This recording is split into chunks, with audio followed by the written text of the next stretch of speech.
Bonsoir à tous, moi c'est Scott et bienvenue dans cette série de formation. Ok, nous allons apprendre dans cette série de formation le langage TypeScript. TypeScript qui est une dérivée du JavaScript. Ok, TypeScript, qu'est-ce que c'est? D'après Microsoft, TypeScript c'est un surensemble du JavaScript. C'est une sorte de JavaScript mais beaucoup plus typé.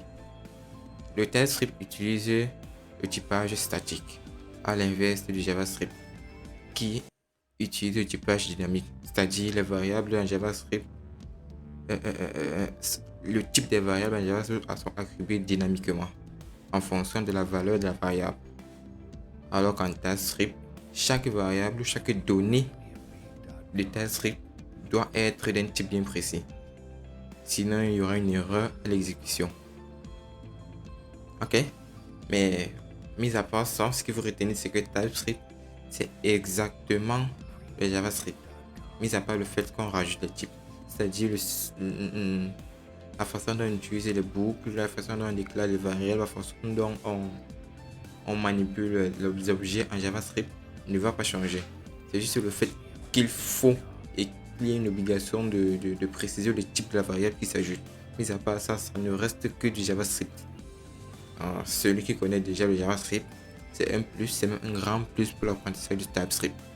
Parce que c'est sur le JavaScript qu'on s'est basé pour faire du TypeScript. Ok, je vais vous montrer un problème qu'on rencontre lors de l'utilisation du JavaScript. Ok, ce que je vais faire, c'est que je vais créer un projet test. Je vais entrer dans le test. Moi, je vais l'ouvrir avec VS Code.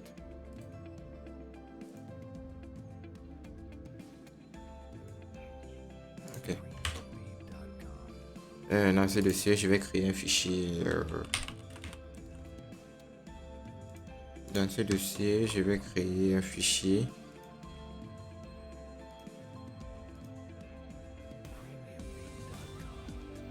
Index.html. Je vais créer un fichier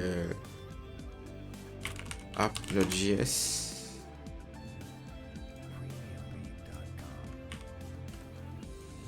Et dans le index.html, il y aura juste le code de base avec un script qui fait référence à mon app.js. Ok. Donc, ce qu'il va faire, c'est que dans mon app.js, je vais créer une fonction add, qui prend deux paramètres a et b. Et cette fonction, en fait, elle va nous retourner a plus b. Juste ça. Ok. Et crée une constante result qui est le résultat de la valeur de retour de la fonction. Et je vais passer en paramètres, disons 2 et 2. Ok. Ici, on fait un console.log des résultats juste pour voir ce que notre valeur résultat contient. Donc, ce que je fais, c'est que je vais exécuter. Je vais utiliser live server. Ok. Dans la console, on peut voir 4. Ok. Ça veut dire que la valeur de retour de ma fonction est de 4. C'est-à-dire le contenu de ma valeur résultat est 4. Ok. Maintenant, si je viens dans mon fichier app et que, comme c'est 4, ça veut dire que ma fonction add prend en paramètre 2 entiers. Maintenant, si je change le type de mes paramètres, que je mets par exemple 2 et 2, entre côtes, là on est clair qu'il ne s'agit plus des entiers mais des chaînes de caractères.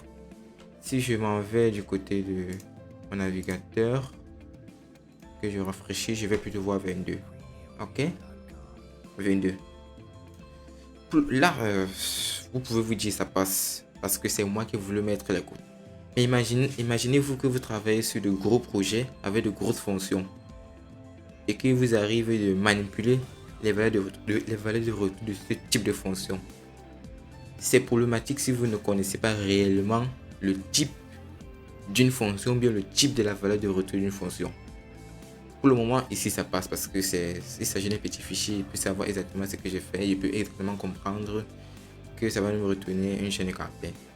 Mais s'il s'agit d'un grand fichier, il est primordial de préciser le type de chaque variable pour exactement savoir quel sera le retour de chaque fonction et pouvoir savoir ce que la fonction va retenir. Parce que là, il aurait pu travailler avec un grand fichier, avec une grande fonction et m'attendre à ce que ça me retourne 4 au lieu de 22. En fait, c'est ça que le TypeScript vient retour. Le typage dynamique, le typage statique, le typage fort. Toujours typer nos variables, toujours typer tous les éléments que l'on utilise pour mieux s'attendre au retour, mieux savoir ce qui sera en question, mieux savoir ce que la fonction va nous retourner.